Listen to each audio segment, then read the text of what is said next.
दोस्तों, बांग्लादेश और पाकिस्तान से रिलेटेड कुछ ना कुछ खबरें आते रहती है और गृह युद्ध जैसे हालात और गृह युद्ध हो भी रहे हैं बांग्लादेश और पाकिस्तान में। आपको मैंने कल बांग्लादेश पे बताया था। आज पाकिस्तान के सिंध प्रांत से कुछ खबरें आई है और सिंध प्रांत भी अलग देश का मांग कर रहा है। ऐसा लग रहा है कि 1947 में जो देश अस्तित्व में आया था, पाकिस्तान, वो लगता है अब एक कागज पे ही सीमित रहेगा, क्योंकि सारा खंड खंड बचना तय है पाकिस्तान का। और बांग्लादेश 1971 में आया था अस्तित्व में, एक देश को मान्यता उसको मिली थी, लेकिन अब वो भी लगता है अस्तित्व से उसका भी नामो निशान मिटने वाला है, क्योंकि इस दोनों देश की हरकतें ऐसी है। इसी वजह से ऐसा मैं कह रहा हूँ। दोनों देश में देखिए आतंकी गतिविधियां एक्टिव है आज के दिन। बांग्लादेश में जब शेख हसीना की सरकार थी तो वहां के जितने भी आतंकी गतिविधि करते हुए पकड़े गए लोग थे उनको जेल में बंद कराया गया, और वो पार्टी को जेल में बंद कराया गया जो आतंकी गतिविधि कर रहे थे। जमाते इस्लाम जैसी पार्टी को बैन किया गया, उसके वर्कर को जेल में बंद किया गया। लेकिन वहां पे जब तख्ता पलट होता है अगस्त 2024 को, उसके बाद यूनुस आता है वहां, और उसके बाद यूनुस जो है वो बांग्लादेश के जितने भी आतंकी थे उसको, टेररिस्ट को जेल से रिहा करवाया और जमाते इस्लामी पार्टी को वो बैन हटाया। तो उसके बाद से आतंकी गतिविधि जो है बांग्लादेश में और भी बढ़ गई। जब शेख हसीना की सरकार हुआ करती थी उससे कई गुना ज़्यादा आतंकी गतिविधि आज के डेट में बांग्लादेश में बढ़ी हुई है, और वहाँ से प्लान किया जा रहा है मोहम्मद यूनुस के द्वारा और पाकिस्तान के आईएसआई के द्वारा कि कैसे सुसाइडल बॉम्बर बन के इंडिया में भेजना है लोगों को, और पब्लिक के बीच आके फट जाना है, या फिर रेलवे स्टेशन पे, मतलब भीड़ भाड़ी वाली जो इलाका है वहाँ पे आके फट जाना है। कैसे ये सारा कुछ प्लान चल रहा है बांग्लादेश के सीमा से और पाकिस्तान के सीमा से। अब बात करेंगे कि सिंध के ऊपर क्या हुआ। आपको पता होगा हमारे प्राइम मिनिस्टर श्री नरेंद्र मोदी ने पाकिस्तान में जो जाता है इंदस वाटर रिवर है उसको सस्पेंड कर दिया, क्योंकि नेहरू ने बहुत ही गलत काम किया था। 1965 में जो पानी 80% पाकिस्तान को दिया था, हालांकि वो हमारे हिस्से का पानी था, इंडिया के किसानों को पूर्ति करना था, लेकिन 20% इंडिया रख रहा था और 80% पाकिस्तान में जा रहा था। मतलब ये क्या हो रहा था ये किसी को समझ में नहीं आता। एक तरफ से आतंकी वो भेज रहे थे, हमारा खून बहा रहे थे, लेकिन एक तरफ से उनको पीने का पानी जीने के लिए दिया जा रहा था, ताकि अब और आइए इंडिया में और लोगों का कत्ल करिए। लेकिन मोदी ने बोला पानी और खून एक साथ नहीं बह सकती है, और अब ये वाटर ट्रीटी जो है परमानेंटली सस्पेंड हो चुका है। और इसी को देखते हुए जो सिंध के लोग हैं वहाँ पे 80% लोग जो है अनाज उत्पाद करते हैं, वहाँ पे कोई इंडस्ट्री वगैरह नहीं है, तो वहाँ के लोग प्रोटेस्ट कर दिए हैं, पूरा तरह से रोड पर प्रोटेस्ट कर रहे, उतर गए रोड पर। और कहा जा रहा है कि 20 से 30 हज़ार या फिर उससे जो आंकड़ा है ज़्यादा होगा, क्योंकि एक महीना पहले ये आंकड़ा रखा गया था जब वाटर ट्रीटी सस्पेंड किया गया था उसके बाद। लेकिन एक महीना हो गया, कोई अपडेट डाटा नहीं आया है। तो 20 से 30 हज़ार बोला जा रहा है कि इतना ट्रक जो है रोडों पर खड़ा है, और सिंध के लोग जो है अलग सिंधु देश बनाने का मांग कर रहे हैं। क्योंकि जो पंजाब प्रांत है पाकिस्तान का, वहाँ पे एक नहर टाइप कुछ बनाने वाली थी वहाँ की सरकार, जो मरियम नवाज है पंजाब की सीएम, वो बनाने के लिए ऐलान की थी। और वहाँ के जो सिंध के लोग हैं उनको पानी कम मिलता, क्योंकि नहर के द्वारा वो जो पानी का बहाव है वो मोड़ कर पंजाब ले जाना था।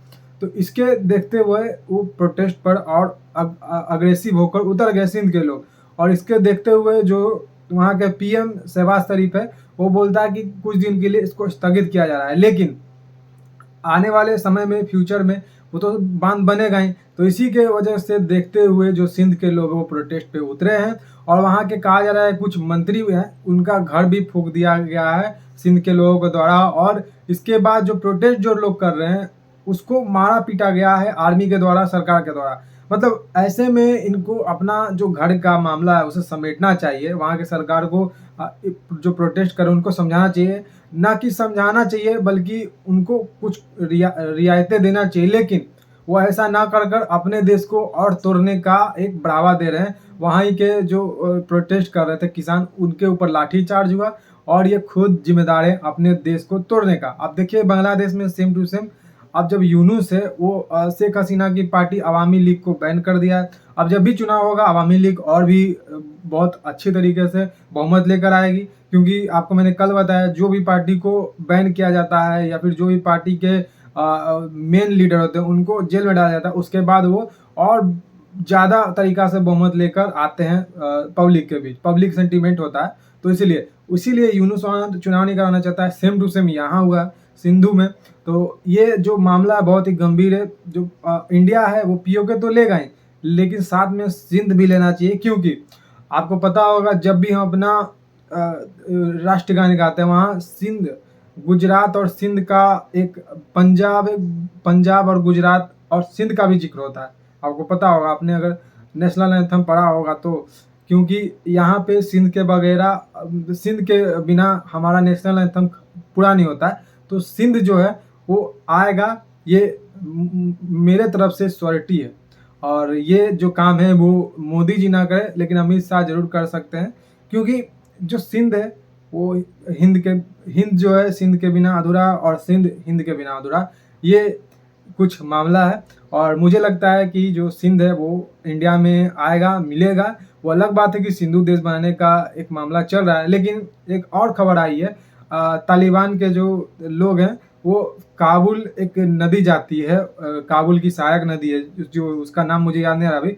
काबुल की सहायक नदी जो है वो इंदस में आकर मिलती है, इंदस में आती है, तो सिंध के लोगों को और भी पानी मिलता है, क्योंकि अभी वहाँ पे जो नदी है उस पर डैम वगैरह नहीं है, और उस पर अब डैम बनाने का बात चल रहा है, क्योंकि जो तालिबान सरकार के मेन लीडर है वो जाकर वहाँ पे समीक्षा करके आ चुके हैं कि इस पे डैम कहाँ बनाना चाहिए, कहाँ बनाने अच्छा रहेगा, तालिबान का जो पानी जाता है इंदस में। तो इंडिया पानी बंद कर चुका है वहाँ पे, तालिबान बनाकर अपना डैम पानी बंद करेगा तो सिंध के पास तो एक भी पानी नहीं बचेगा। जो पानी आ रहा था काबुल से वो भी पानी नहीं बचेगा। तो इससे और एग्रेसिव हो चुका है वहाँ का शहबाज शरीफ, और ये बोला है शहबाज शरीफ कि अगर ऐसा तालिबान करता है हम इसे एक्ट ऑफ वॉर मानेंगे। तो अब पाकिस्तान क्या करता है काबुल पे, अफगानिस्तान पे, वो देखना होगा। लेकिन अब ये जो बांध है वो कौन बनाएगा, क्योंकि काबुल के पास, अफगानिस्तान के पास उतना पैसा है नहीं, क्योंकि इंडिया ने वहाँ पे संसद बनाया, स्कूल बनाया, और वहाँ की एक बड़ी डैम सलमा डैम को बनाया। इसे इंडिया और अफगानिस्तान फ्रेंडशिप डैम से भी जाना जाता है। तो वहाँ पे वो डैम बनाया, फिर उसके बाद अंदर ही अंदर जो इंडिया है ये ऐलान कर सकता है कि वहाँ पे काबुल पे एक डैम इंडिया बनाने का प्रपोजल रख चुका है, और इसके बाद जो होगा वो पाकिस्तान में देखने लायक होगा, क्योंकि जो सिंध का मामला है वो और मुखर होकर चलने लगेगा। और ये जो प्रोटेस्ट है लगातार बढ़ते जा रहा है, सिंध का प्रोटेस्ट, ये आप सोचेंगे कि खत्म हो जाएगा, खत्म होने का नाम नहीं ले रहा है, ये और बढ़ते जा रहा है। और अंदर ही अंदर आपको पता है खैबर पख्तूनवा अलग चाहता है देश, और अभी बलूचिस्तान अपना अलग देश का मांग कर चुका है, आज़ाद अपने आप को घोषित कर चुका है। वो अलग बात है कि कोई भी देश, एक बड़ा देश आकर इसको मान्यता नहीं दे रहा है, लेकिन हाँ ये अब ऑफिशियली हम कह सकते हैं तो बलूचिस्तान अनऑफिशियली अब आज़ाद हो चुका है। ऑफिशियली अभी कोई से मान्यता नहीं दिया है, लेकिन अभी पीओके भी अलग होगा, अफगानिस्तान भी उधर से पाकिस्तान पे किए हुए टॉर्चर, तालिबान अलग होने वाला है, बलूचिस्तान। तो ये देखिए 3-4 खंड तो बच जाएगा, तो बचेगा क्या? पंजाब बचेगा। तो पंजाब बचेगा, वही मेन पाकिस्तान मुझे लगता है कि होगा, क्योंकि अमेरिका को जो चाहिए वो पंजाब पूरा करेगा। पंजाब का मेन पाकिस्तान वो होगा, क्योंकि जो यूरोपियन देश है वो पाकिस्तान का सपोर्ट करते हैं, खास करके अमेरिका। जो आजकल देख रहे होंगे आप लोग कि अमेरिका ने चुपके एक डील साइन कर ली है, क्रिप्टो करेंसी का कुछ जो डील है वो इस वगैरह साइन किया गया है। डोनाल्ड ट्रंप के सरकार में जो मंत्री हैं वो, और शहबाज शरीफ और मौलाना मुनीर जो है वो आपस में मीटिंग करता है, उसके बाद क्रिप्टो करेंसी पाकिस्तान में खोलने का बात होता है, और इसी क्रिप्टो करेंसी के द्वारा आप उसे इलीगल तरीका से पैसा भेज सकते हैं। तो यहाँ पे लीगल दिखाकर इलीगल तरीका से पैसा भेजने का ये एक, मतलब कह सकते हैं एक घुमाओ फिराओ रास्ता है, ये आसानी से आप समझिए। और यहाँ पे जो क्रिप्टो करेंसी है ये जो डोनाल्ड ट्रंप की कंपनी है, क्योंकि डोनाल्ड ट्रंप की फैमिली का इसमें 60 से लेकर 70% का स्टेक है। तो डोनाल्ड ट्रंप का ये पूरा तरह से कंट्रोल है इस पर। और डोनाल्ड ट्रंप क्या चाहते हैं, आपने देखा होगा पिछले दिनों डोनाल्ड ट्रंप ने कहा था कि एप्पल को कि आप इंडिया में मत खोलिए प्लांट, आप अमेरिका में खोलिए या फिर किसी और देश में खोलिए।